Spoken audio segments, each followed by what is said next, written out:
Vamos a iniciar unidad número 5, libros poéticos, Proverbios. Se los digo para que estén atentos a las tareas, porque recuerden que esas tareas son los que van a calificar este curso, así es que ok, no lo tomen tan a la ligera.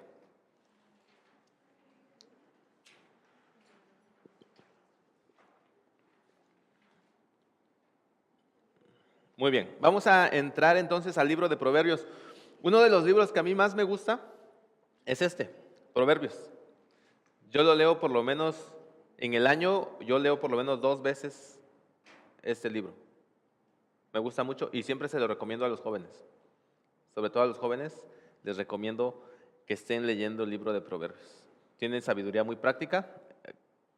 Ahora vamos a entrar en el estudio del libro. Vamos a entender algunas claves que nos van a ayudar a interpretar el libro para que no lleguemos a sacar conclusiones equivocadas de las enseñanzas que trae el libro, porque así puede llevarnos a conclusiones equivocadas. Entonces, podemos decir lo siguiente acerca del libro de Proverbios, es que es el libro más representativo de la literatura sapiencial. ¿Se acuerdan que al principio del curso vimos poesía hebrea y luego vimos literatura sapiencial? Bueno, este libro de Proverbios es el más representativo, porque contiene todas las máximas, la sabiduría, sabiduría popular, sabiduría de los sabios, sabiduría que se enseñó en escuelas de sabiduría dentro del periodo sapiencial en la historia hebrea. El título del libro, el libro empieza con las palabras Proverbios de Salomón.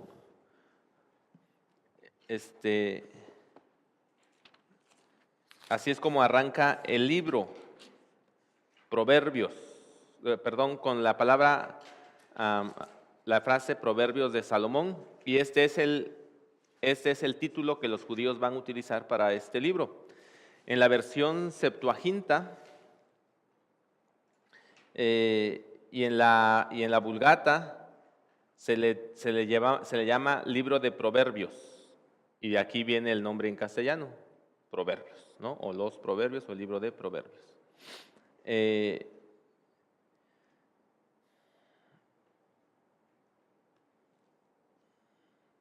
Cada proverbio, el título del libro de Proverbios de Salomón nos dice entonces que lo que va a contener el libro es una serie de proverbios, de sentencias, de máximas de sabiduría que están dadas para dar un consejo. ¿Qué es un proverbio? En hebreo, mashal. ¿Qué es un mashal? Es un dicho popular, breve, incisivo.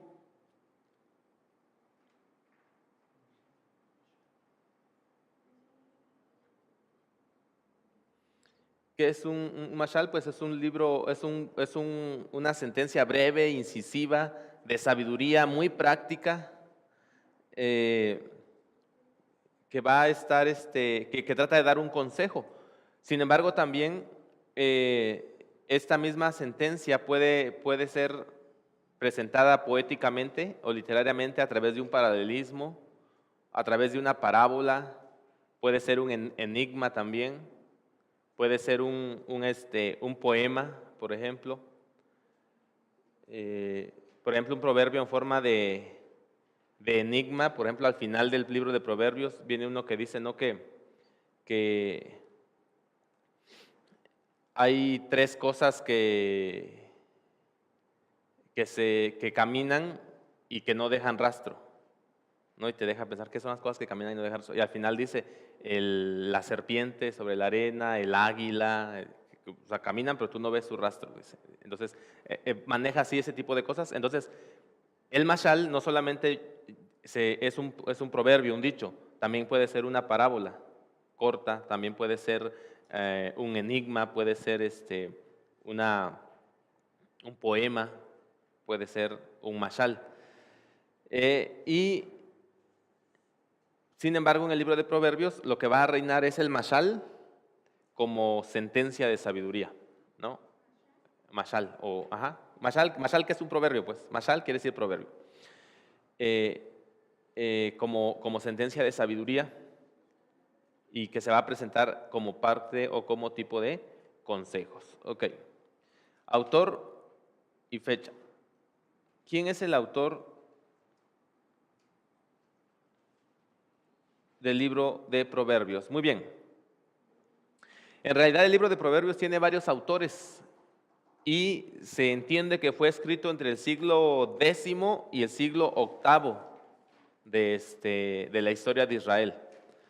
En la era de Salomón hay un auge en la literatura sapiencial y es probable que es ahí donde se empiezan a recopilar los proverbios. De hecho, el libro de Proverbios contiene 2 colecciones de proverbios de Salomón. Y en la época de Ezequías, que vuelve a haber un auge en todos los aspectos en Israel, pero también en la sabiduría, los sabios de la época de Ezequías retoman los libros, retoman las colecciones y empiezan a editarlas y a darles forma.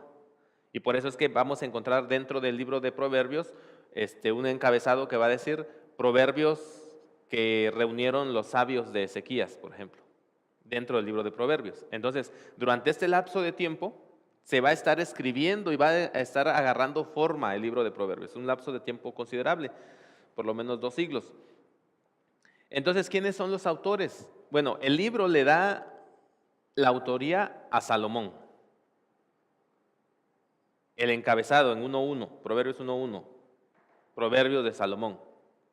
Sin embargo, el mismo libro va a decir después que hay proverbios que son de Lemuel, que son de Agur, que son de los sabios, colecciones anónimas. Entonces, el mismo libro nos va a decir que varios contribuyeron en la formación del libro. Entonces, no podemos hablar de un autor único, sino de varios autores que escribieron, que estuvieron siendo usados por Dios para dar esta colección de consejos sabios. Ahora, ¿por qué se atribuye el libro a Salomón?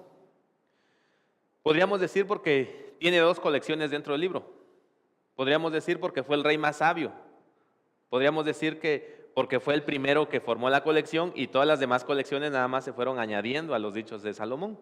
Así es que por eso se le atribuye el libro a Salomón. Nosotros sabemos, sin embargo, que no todos los libros, todos los proverbios fueron escritos por Salomón, aunque si ustedes se acuerdan allá en los libros históricos, se dice que Salomón escribió no sé cuántos proverbios, como 3,000 proverbios o algo así, y que escribió no sé cuántas canciones, si ustedes recuerdan su lectura en los libros históricos. Entonces, ¿Salomón pudo haber tenido la capacidad de él solito escribir el libro de Proverbios? Sí, pero según el mismo texto no lo hizo, solamente contribuyó con partes del libro, pero se le atribuye a él. Entonces nosotros vamos a decir que Proverbios es atribuido a Salomón, aunque en realidad ha sido compuesto por varios autores y que esta autoría que aparece en el libro de Proverbios nos habla de la forma en que fueron recopilándose y entrando al canon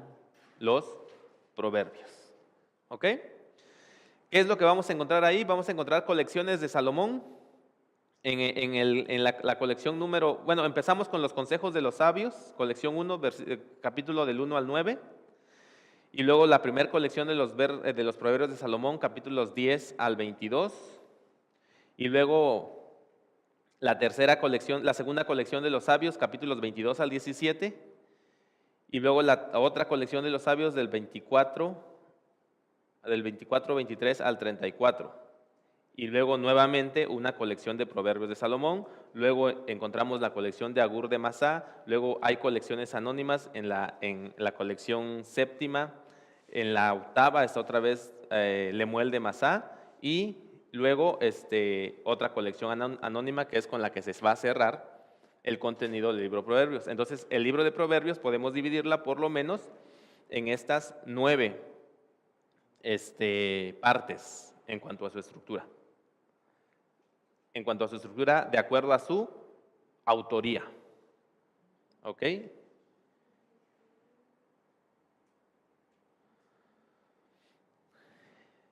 Ya entrando a un estudio de proverbios, hay algunos autores que dicen que Proverbios solamente tiene 5 colecciones. Otros que se ciñen rigurosamente a los títulos de los libros ponen 7. Otros dicen que en realidad son 8. Sin embargo, la mayoría de los autores, y ahí nosotros nos incluimos en esta opinión, decimos que son 9 partes, porque así se ven claramente en el texto. ¿Ok? Muy bien.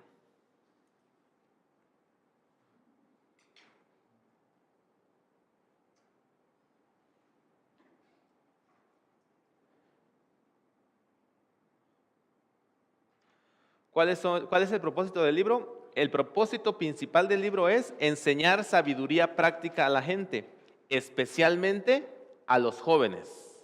Este es el propósito principal del libro de Proverbios, enseñar sabiduría práctica a la gente y de manera muy especial a los jóvenes. Yo siempre digo esto, ¿por qué es más productivo enseñar sabiduría a un joven que a un viejo? Ándale, en las palabras sabias de Adriana, porque el viejo ya está más para allá que para acá. Yo no lo digo de esa manera, pero más o menos tienes la idea. Porque el joven tiene toda una vida para poder vivir bajo los preceptos de esa sabiduría.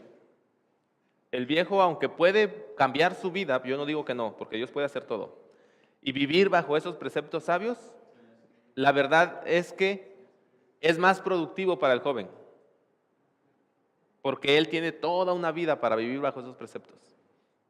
Ahora, yo no digo que no nos aboquemos a enseñar sabiduría y a enseñarle a los ancianos. Yo no estoy diciendo eso, yo creo que debemos enseñarle a todos. Después de todo, el salmista dice que los ancianos aún en su vejez fructificarán, ¿no? Así es que también pueden aprender, pero yo sí siento que los jóvenes son los que podrían aprovechar mejor esto. Ahora, el asunto es de que los jóvenes no quieren ser sabios, ¿no? Bueno, según yo pienso que los jóvenes no quieren ser sabios, en un sentido de que pues ellos quieren vivir la vida y ustedes saben porque ustedes son jóvenes. ¿Ok? Aquí está nuestra opinión. Las distintas colecciones del libro representan diferentes etapas de compilación y posiblemente de canonización. Ujú.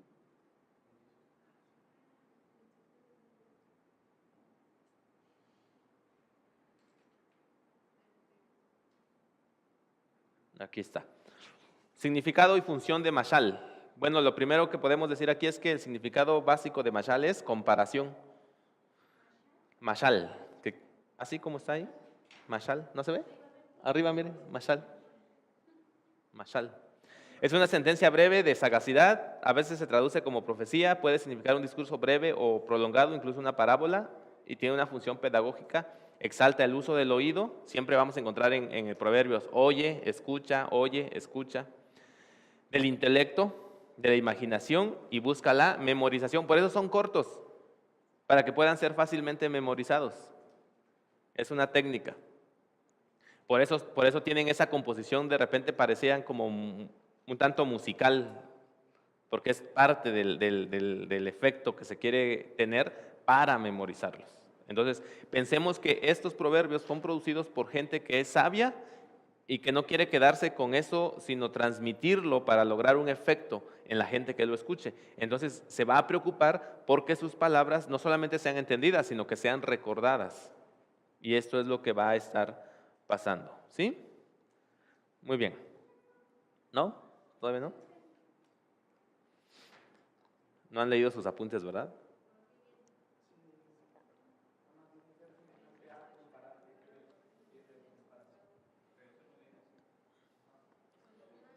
Si no viene con rueditas, pues obviamente que no.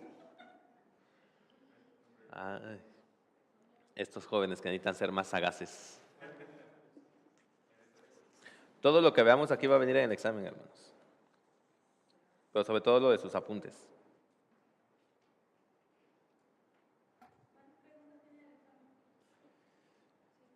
No sé.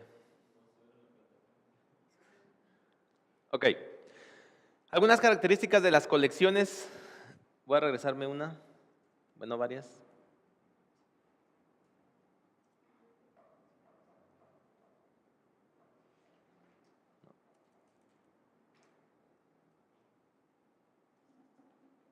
Esta, ok. ¿Cuáles son algunas características que tienen las colecciones que vamos a estar viendo? Bueno, la colección primera, que va del 1.8 al 9.18, el tema o el argumento principal es la invitación que hace un padre al hijo para adquirir sabiduría. Se le está amonestando, se le está exhortando para que pueda vivir con sensatez, con prudencia en la vida, para que se aleje de la maldad, para que se aleje de los malos. Eso es lo que está diciendo. Se le dice que se aleje de la mala compañía, especialmente de la mujer extraña. Destacan estrofas que van a tener más de 10 versos. Y se respira en esta etapa un sentido profundamente religioso. Siempre vas hablando de Dios. De hecho, es aquí donde se va a aparecer que el principio de la sabiduría es el temor de Jehová, o es reverenciar a Jehová, ¿no? La palabra que se va a usar, el nombre que se va a usar para Dios siempre va a ser Jehová. Jehová. Y entonces estos son elementos que hacen muy particular esta colección. La segunda colección, que va del 10.1 al 22.16, que son proverbios de Salomón, es una antología de proverbios breves reunidos con criterio coherente. Hay algunos que son repetidos, con pequeñas variantes. Hay algunos que son muy certeros, muy ingeniosos, pero la mayoría de ellos así como que uno no les entiende, y ahorita vamos a ver las claves para interpretar los proverbios.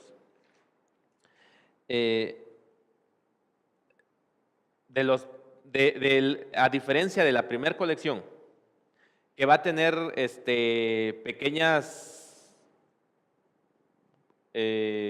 no sé cómo podríamos llamarlos, pequeñas discusiones de un tema, que va a tener hasta 10 versículos del mismo tema, pasamos en la segunda colección, donde un versículo, como está dividida nuestra Biblia, es un solo proverbio. Es decir, son muy cortos. Casi todas sus sentencias son consejos, y va a hablar de diferentes temas. No hay un tema unificador aquí. Va a abarcar todos los diferentes temas.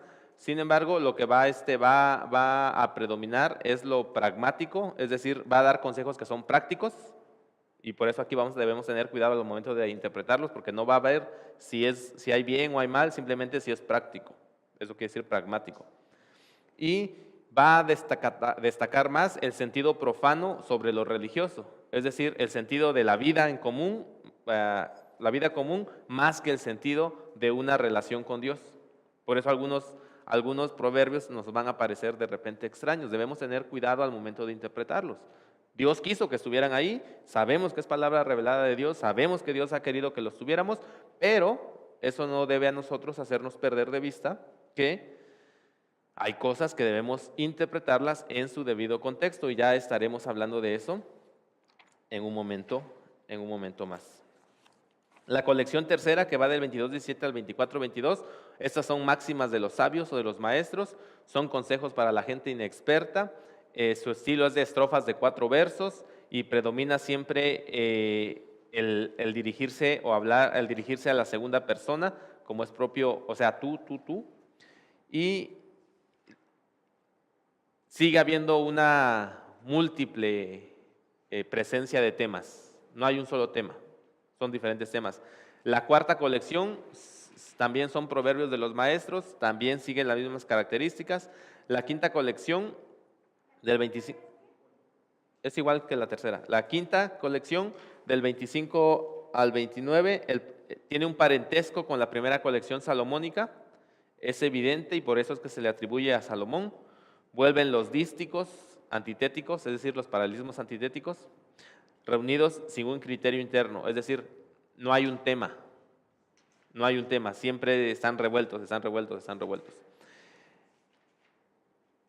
En los primeros capítulos, o sea, de los 25 al 27, se encuentran los proverbios en su forma más pura, y predominan los dísticos con paralelismo sintético.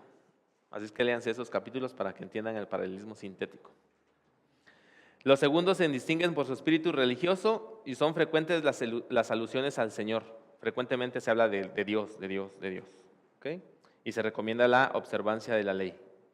La sexta colección son las palabras de Agur, hijo de Jaque, el Masaíta. Este es una cuestión particular del libro de Proverbios, porque este hombre no es israelita.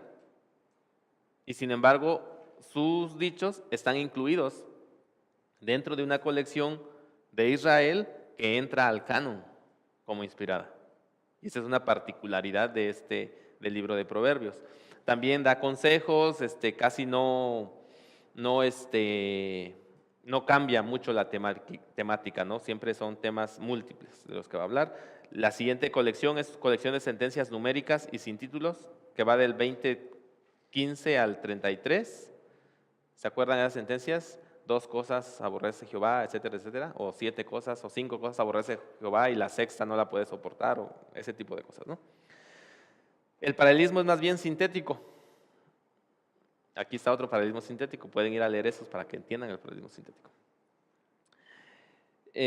La colección octava, las palabras de Lemuel, rey de Masá, 4 estrofas de 4 versos que contienen los consejos de su madre a su hijo, el rey. En ella rige el paralelismo sinónimo.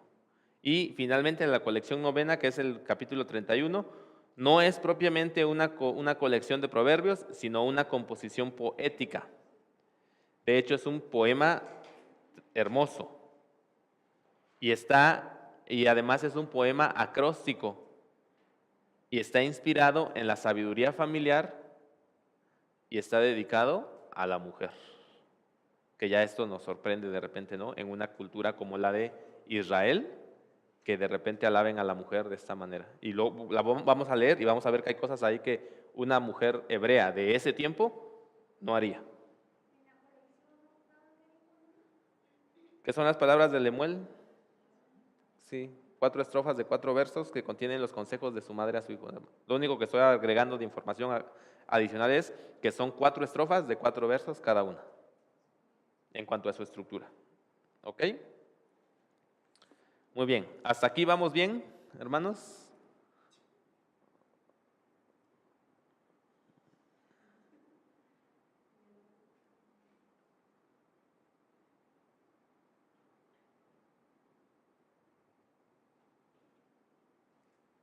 Okay. Tipos de proverbios.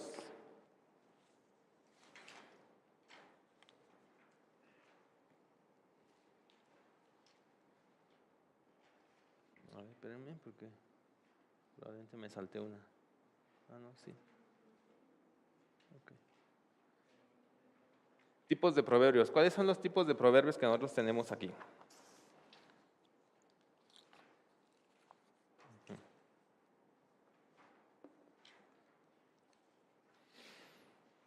Ya hablamos del propósito del libro, ¿no? Que es para transmitir sabiduría, instrucción, ayudar a comprender y todo eso, sobre todo a los jóvenes inexpertos. Tipos de proverbios. Están los que la forma que señala identidad, equivalencia o asociación invariable. Vamos a ver el ejemplo, 14:4, ¿cómo dice?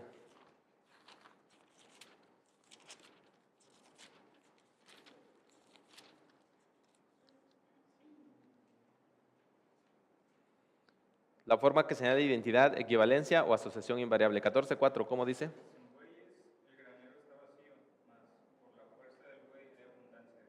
Ok, o sea, este es un paralelismo.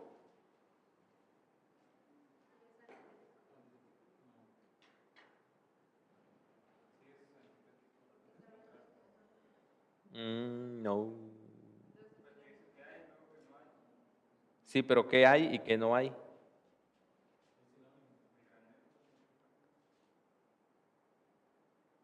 Es sinónimo.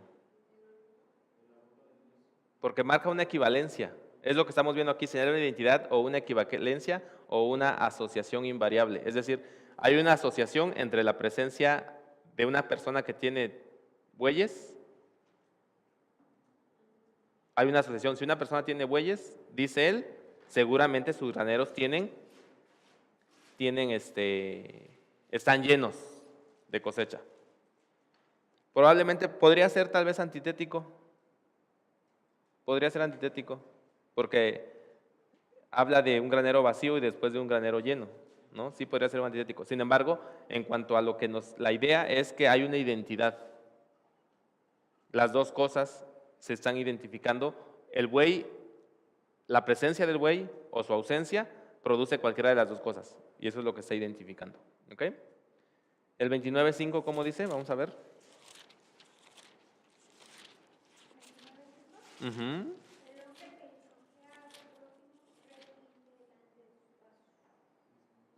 Ujú. Aquí hay una identidad también entre la adulación y la trampa. O sea, el proverbista está diciendo, la adulación equivale a trampa.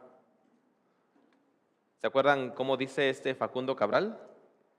Facundo Cabral dice que él había dado la espalda a la buena, ay, ¿cómo se llama esto? Usa una palabra, pero es como a la adulación. Dice, le he dado la espalda al buen comentario. Dice, porque el que acepta un halago empieza a ser dominado. Y luego cierra él diciendo, el hombre le da palmadas al caballo para montarlo. Entonces, es lo que es más o menos la misma idea que está aquí. El que adula al amigo, en realidad, le está tendiendo una trampa. ¿No? Es lo que está haciendo. O sea, hay una sentencia ahí que lo que está diciendo es, no aceptes los halagos de la gente con ligereza, porque no sabes qué intención está detrás de ese halago. En mexicano, ¿cómo dirías? Cuando una persona te halaga, te dice cosas así. No han escuchado esa frase que dice, algo quiere y no es dinero. ¿Ese sería un paralelismo sintético? ¿El qué? Este texto que leímos. El hombre que lisonjea a su prójimo retiene delante de sus pasos. No, ese sería un sintético. ¿Por qué? ¿Eh? Porque completa la idea. El hombre que lisonjea en realidad tiende trampa. Es sintético, porque completa una idea. El 2 completa la idea del 1. Sí. Luego discutimos porque están malos de usted. La en forma de constante, de contraste o paradoja. Contraste o paradoja. Hay una oposición ahí. 25:15, ¿cómo dice?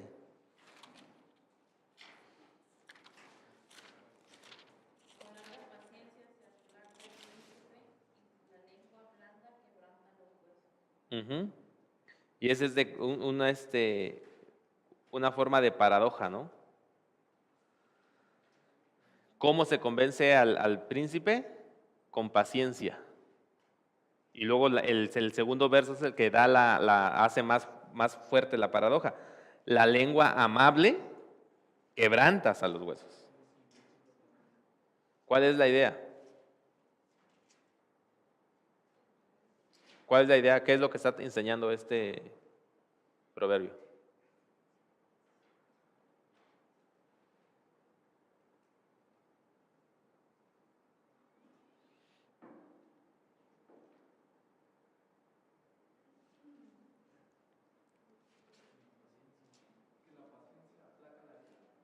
Ahí está citando otro proverbio. No, aquí no habla de ira, ¿no? ¿O sí? No habla de ira. El gobernante no está enojado. Sí, pues es una autoridad. Está hablando de una situación ante una autoridad, pero ¿cuál es la idea? ¿Qué está queriendo decir?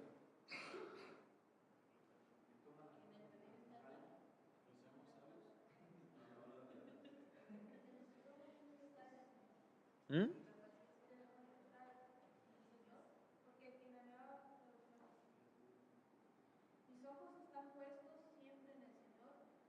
¿Cuál estás leyendo? ¿En serio? Ah, ahí está, ¿ya ven? No, ¿dónde está el enojo ahí? ¿Dónde aparece enojo?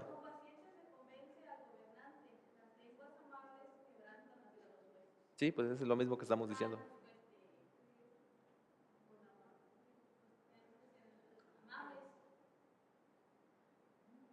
¿Mm? Que tenemos que, pues sí, pero ¿qué está enseñando?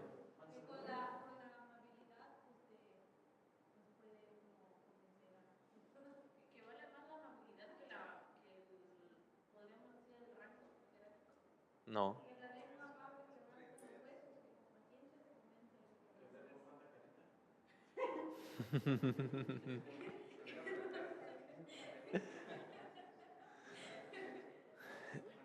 Sería una manera de decirlo, pero no está diciendo eso.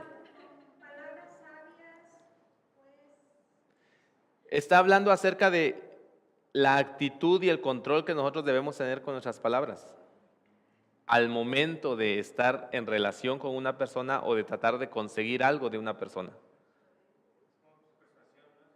Sí, pero la idea aquí es que debe haber una mezcla de paciencia y amabilidad.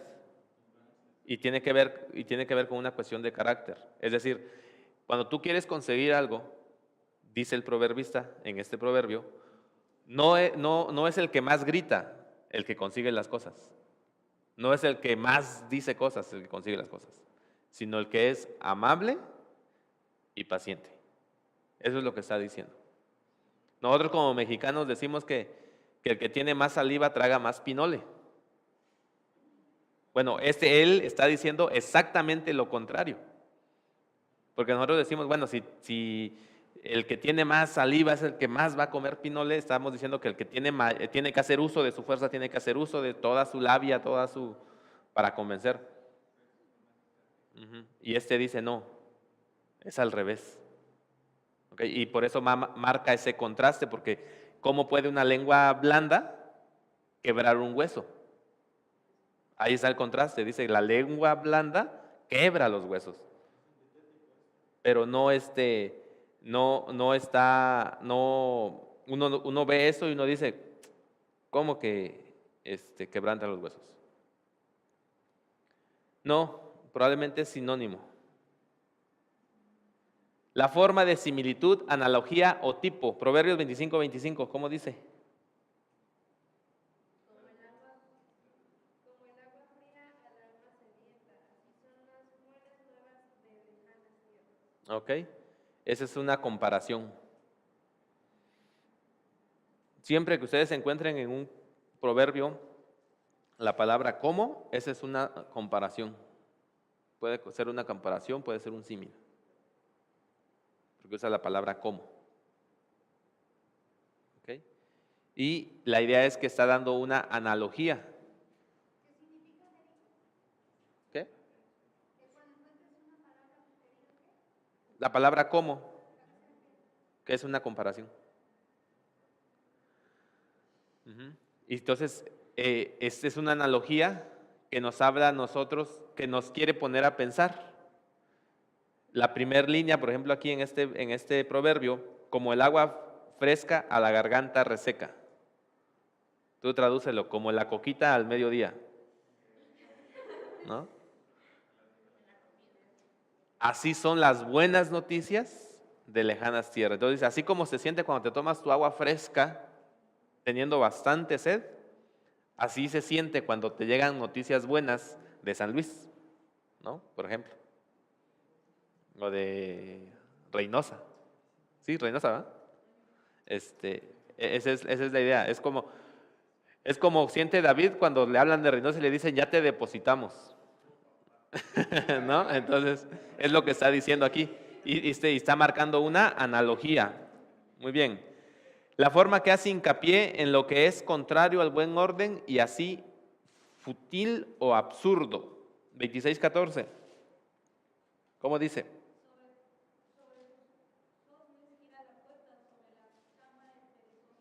¿Ok? ¿Y qué es contrario al buen orden? Pues eso, que el flojo nada más se la pase en la cama dándose vueltas. ¿Sí saben qué son los goznes? Las bisagras. Así como las bisagras hacen este movimiento, al abrirse las puertas, el perezoso en su cama nada más está haciendo también esto. Se voltea para acá y se voltea para el otro lado, es lo que está diciendo. Y entonces, pero está diciendo, así como es inútil eso, así es inútil el perezoso. Y está denunciando el que va en contra del buen orden. La forma que clasifica y caracteriza personas, acciones o situaciones. Por ejemplo, Proverbios 13:1. ¿Qué dice Proverbios 13:1?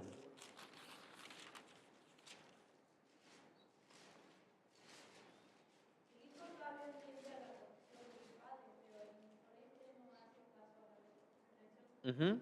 Aquí está caracterizando a las personas, clasifica a las personas y luego las caracteriza. Hay un sabio, hay un insolente. ¿Cuál es la característica del sabio? Atiende la corrección. Le llaman la atención y él acepta. Y el insolente o el necio, ¿qué es lo que hace? No hace caso. Entonces, el proverbio está clasificando y caracterizando personas. ¿Ok?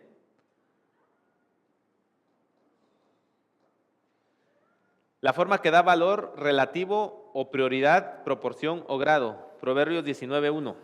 ¿Cómo dice Proverbios 19.1?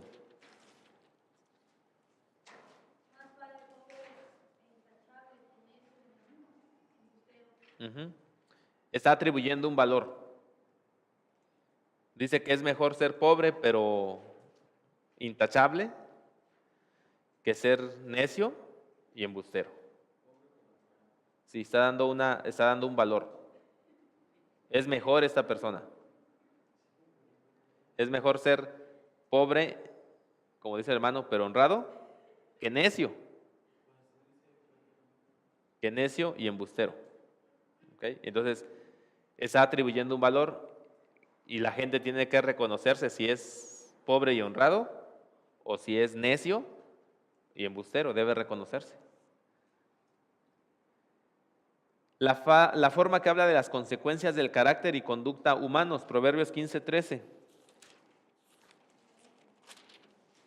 ¿Cómo dice Proverbios 15:13? El corazón alegre hermosea el rostro, mas el furor del corazón el espíritu se abate. Ujú. El corazón alegre se refresca en el rostro, el corazón dolido deprime el espíritu.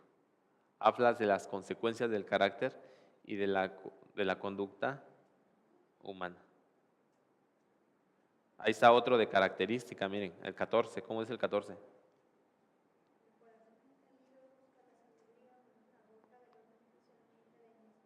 Ok, entonces clasifica a dos, el entendido y el necio, y luego los caracteriza. El entendido va tras el conocimiento, el necio se llena de tonterías. En mi versión dice se llena de tonterías. Muy bien.